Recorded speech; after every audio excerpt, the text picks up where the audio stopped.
le scientifique qui travaille à l'université de Genève, qui s'appelle Omaya Duda, a fait une découverte. Selon lui, les œufs arrivent avant les poules. Enfin, les œufs arrivent avant les oiseaux. Alors, il a pris un organisme vivant, genre une levure, qui serait une plante, qui a qu'une cellule, ou genre une bactérie, qui serait un animal, qui a qu'une seule cellule. On sait tous que nous commençons par être une seule cellule dans le ventre de notre mère, et que la cellule se divise en 12 cellules, puis en 4 cellules, etc. On est comme ça. Et d'une seule cellule, ça forme un être humain. Alors il a découvert que de son organisme, c'est pas écrit, c'est pas précisé. Bon, j'ai pas tout lu, peut-être que c'est précisé dans un endroit, j'ai survolé en vitesse. Que son organisme a une cellule à sa naissance et il se démultiplie et il devient avec plusieurs cellules qui forment des structures qui ressemblent à des embryons d'animaux et d'humains, parce que l'embryon d'animal, bon, ça ressemble forcément à un embryon d'humain. Donc, c'est un tout petit bébé dans le ventre de sa mère ou un petit oiseau de son œuf, mais avant, vraiment. Bon. Alors, il explique quand même, ce scientifique, et c'est repris par les journaux, donc il a publié dans des journaux scientifiques. Nature, c'est le journal scientifique par excellence. Enfin, il y en a d'autres. Mais des journaux comme 20 minutes, etc., ont repris en quelques lignes et ils écrivent, il y a eu un petit bug, ils écrivent qu'il y a eu une programmation génétique. Cette cellule a été programmée, mais n'importe qui utilise un téléphone ou un ordinateur comprend qu'il y a une multitude d'ingénieurs qui ont programmé leur vieux téléphone, puis d'autres ingénieurs l'ont amélioré, etc. On a commencé par Windows 95, puis avant c'était Windows, je sais plus. Mais on arrive à Windows 2000, etc. Mais il y a eu des ingénieurs, il y a eu des Bill Gates, il y a eu des Steve Jobs qui ont passé des heures dans leur garage à bidouiller, et puis des Linux, etc.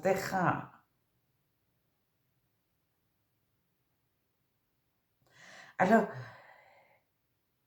lui ne pose pas la question, et les journalistes non plus, sur la programmation génétique. Donc, une cellule, ils partent de la cellule, puis et ils étudient la cellule, mais ils ne posent pas la question de qui a programmé la cellule, quoi, pour que...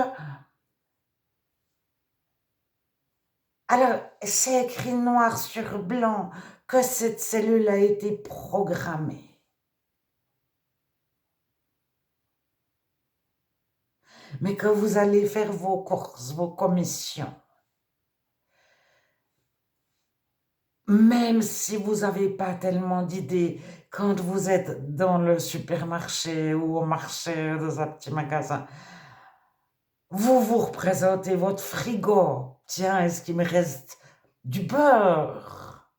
Ou bien votre armoire, tiens, est-ce qu'il me reste de l'huile? Parce que si je veux faire une salade, mais on achète une salade, dans notre tête, on se dit, est-ce que j'ai de l'huile, du vinaigre, de la sauce à salade? Ou est-ce qu'il faut aussi que j'achète du sel pour mettre avec ma salade, du poivre? Mais on a une réflexion pour les moindres petites choses de notre vie. Alors, si on a programmé par avance, on a fait un billet de commission, puis on a écrit sel, sucre, etc. Alors, je vous ai parlé de l'épître aux Romains et de l'épître aux Corinthiens, tout récemment de la première lettre aux Corinthiens, chapitre 1, verset 21, puisque le monde, avec sa sagesse, n'a pas connu Dieu. Parce que cette personne est l'université de Genève, c'est le département de microbiologie, de chimie. Alors, dans ce département, il n'y a que des savants. Lui, c'est un professeur. Un professeur d'université, il a des élèves qui font l'université. Donc, ce n'est pas des élèves de 10 ans, mais même, il y a des enfants qui se posent des questions, les bonnes questions. Mais là, personne se pose la question, car puisque le monde, avec sa sagesse, n'a pas connu Dieu, il a plu à Dieu, il n'y a pas de T, il a plu à Dieu de sauver les croyants par la folie de la prédication. Les Juifs demandent des miracles et les Grecs cherchent la sagesse. Nous prêchons Jésus, Christ crucifié, etc. Considérez, frères et sœurs, que parmi vous qui avez été appelés, il n'y a pas beaucoup de sages selon le monde, ni beaucoup de puissants, ni beaucoup de nobles. Alors, ma question, c'est cette personne,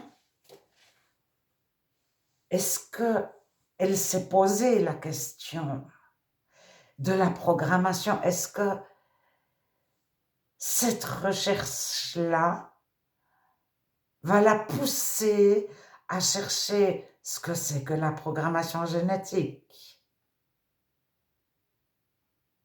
Ou d'autres qui lisent son article ou sa thèse dans un journal scientifique de nature. Et à l'épître aux Romains, au chapitre 1, donc la première lettre aux Romains, la lettre aux Romains et la première lettre aux Corinthiens, commencent toutes les deux à parler de la sagesse. Alors, verset 18-19, donc Romains 1,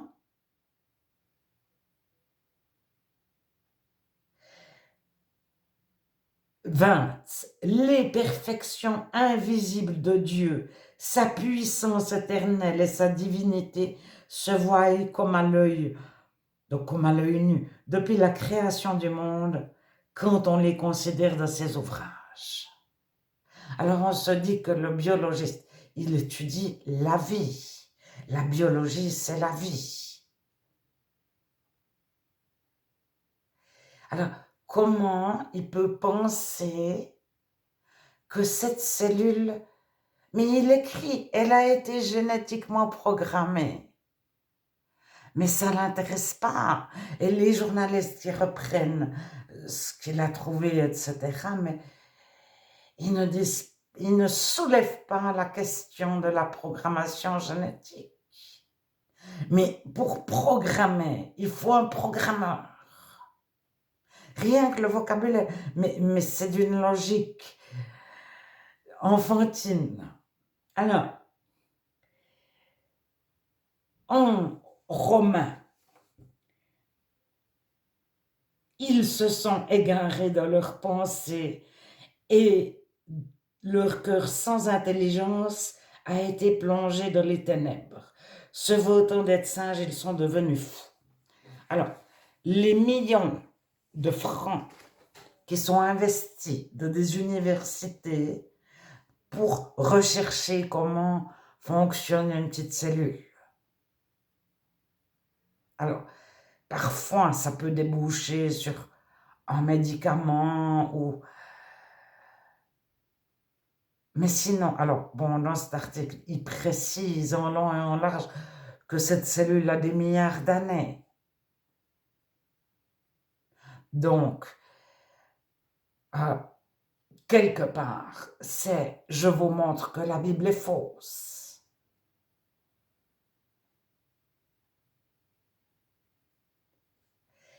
Et les millions qui sont dépensés, le temps que les personnes passent à rechercher ça. Alors on les considère comme des savants et ils parlent avec un vocabulaire très compliqué. La moitié de la population ne comprend pas de quoi ils parlent. Donc on a l'impression qu'ils sont très intelligents.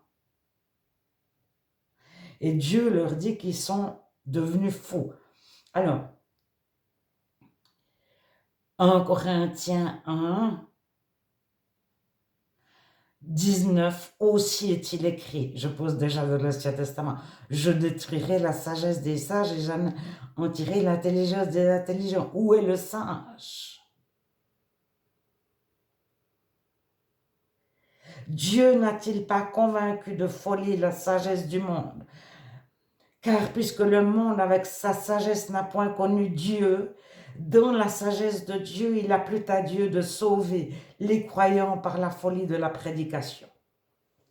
C'est ce que je viens de vous lire avant. Et au verset 27, Dieu a choisi les choses folles du monde pour confondre les sages. Dieu a choisi les choses faibles du monde pour confondre les fortes. Dieu a choisi les choses viles du monde et celles qu'on méprise, celles qui ne sont point, pour réduire à néant celles qui sont, afin que nulle chair ne se glorifie devant Dieu.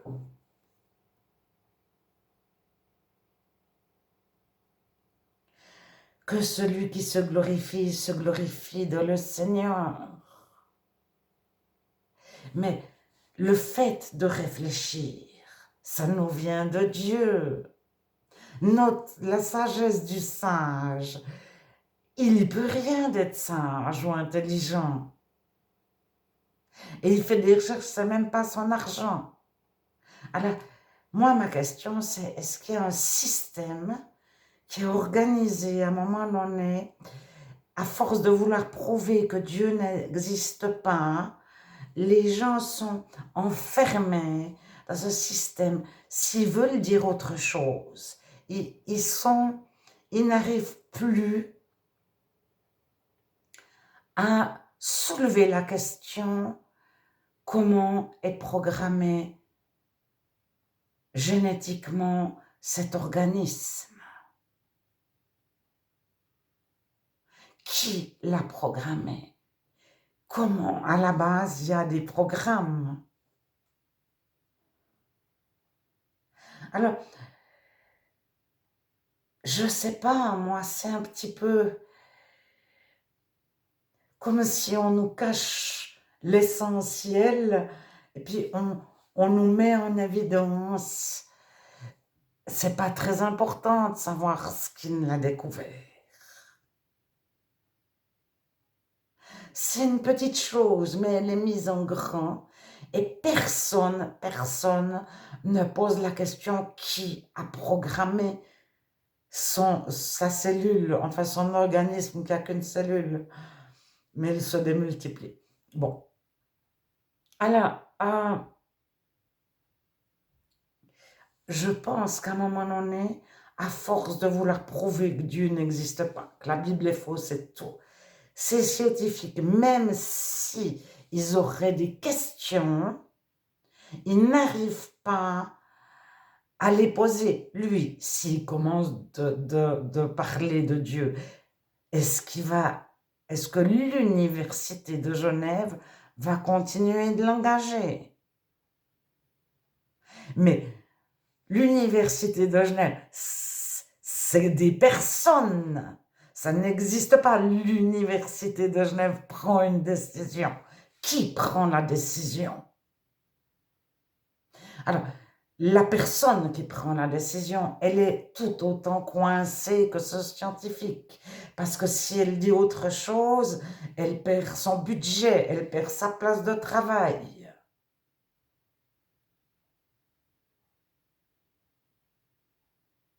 Alors, il y a 50 ans, ou il y a 100 ans, les évangéliques n'envoyaient pas leurs enfants à l'université parce que l'université leur faisait perdre de croire en Dieu. 1 sur 2. c'est-à-dire ceux qui n'étaient pas vraiment convertis. Mais il faut tenir face à des scientifiques. Et maintenant, il faut tenir en théologie, en école de pasteur. Vous avez une foi énorme, vous voulez faire pasteur et vous arrivez dans une école où on vous dit Dieu n'existe pas, je vais te le prouver par A plus B. T'es ridicule de croire en Dieu. Fais de la communication. Quel est ton caractère? Quelles sont tes aptitudes? Le Saint-Esprit, les fruits de l'Esprit, mais ça n'existe pas. C'est des balivernes.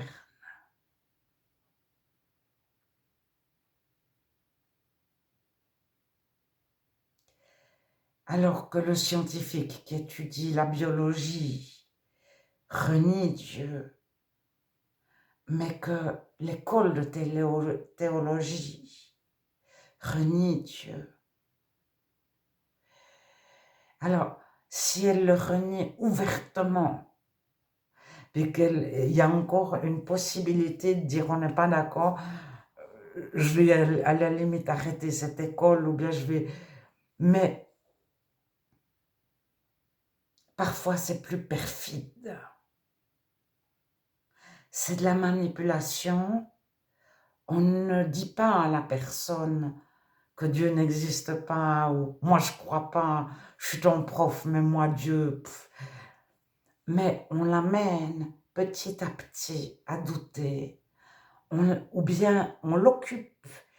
On va lui justement le faire partir dans des recherches sur, je ne sais pas, moi, en hébreu ou en archéologie, et la personne va passer 10 ans dans ses bouquins, et elle va perdre 10 ans de sa vie. Elle est occupée. Ou bien on peut l'occuper à faire des miracles, à devenir un petit peu mystique. C'est-à-dire on peut, je ne sais pas, mais on peut la parquer pourvu qu'on puisse la parquer. Et à un moment donné, c'est ça, tout l'Ancien Testament, le peuple de Dieu, il est en prison, en prison, en prison. Il est esclave, esclave, esclave de notre peuple. Alors, on pense qu'il fait le ménage, etc., ou il est au champ, etc., ou il est dans les carrières de pierre, mais il construit des monuments, etc. Mais l'esclavage, il peut être de la tête du scientifique qui est certainement mieux payé que la plupart d'entre nous. Je ne sais pas, l'Uni de Genève, je ne sais pas. Mais en tout cas, ceux qui sont professeurs, ils ont quand même un salaire plus élevé que beaucoup. Et ils sont dans un vase clos, à la limite, celui qui se pose la question sur qui a fait le programme, qui a programmé cette cellule, en étant parmi les plus grands scientifiques d'une ville, qui n'est pas n'importe laquelle, qui n'est pas dans n'importe quel pays. Ils n'ont pas la possibilité d'avoir un budget, donc de recevoir de l'argent pour étudier ça. Qui a programmé? Qu'est-ce qui fait que cette cellule a été programmée par avance?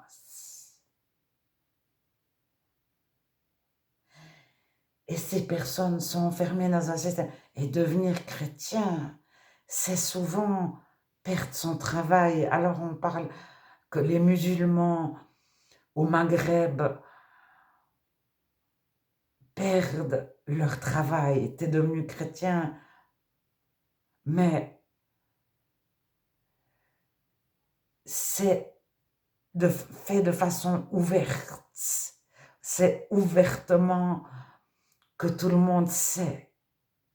Mais quand on est vraiment dans une prison, dans un système, c'est plus ouvertement, on est coincé. Et perdre son travail parce qu'on devient chrétien, c'est pour ces scientifiques-là, mais c'est être devenu illuminé ou je ne sais pas. Il y a les moqueries qui vont avec.